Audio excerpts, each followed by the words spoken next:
Hi viewers, நான் இன்றைக்கி என்ன ரெசிபி பண்ணி காட்ட போகிறேன்னா பன்னீர் வித் மஷ்ரூம் இது ரெண்டையும் கலந்து மட்டன் குழம்பு ஸ்டைலில் பண்ணி காட்ட போகிறேன். வாங்க எப்படி செய்யலாம்னு பார்க்கலாம். ஒரு குக்கரில் எண்ணெய் ஊற்றிக்கோங்க.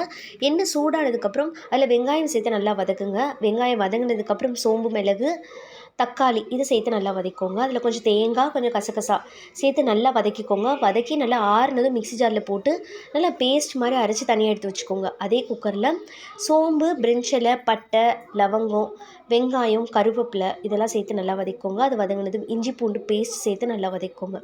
அதுவும் நல்லா வதங்கினதுக்கப்புறம் ஒரு தக்காளி எடுத்து வச்சுருக்கேன். அதை நீல வாக்கில் கட் பண்ணி அதையும் சேர்த்து நல்லா வதக்கிக்கோங்க. கொஞ்சம் உப்பு சேர்த்துக்கோங்க. இப்போது பன்னீரையும் மஷ்ரூமையும் ஸ்கொயர் டைப்பில் கட் பண்ணி வச்சுருக்கேன். அதையும் சேர்த்து நல்லா மிக்ஸ் பண்ணிக்கோங்க. கொஞ்சம் மிளகாத்தூள் சேர்த்துக்கோங்க. அதையும் சேர்த்து நல்லா வதக்குங்க. அந்த மிளகாத்தூள் அந்த பன்னீர்லேயும் மஷ்ரூம்லேயும் நல்லா பிடிக்கணும். இந்த மாதிரி கலந்துக்கோங்க.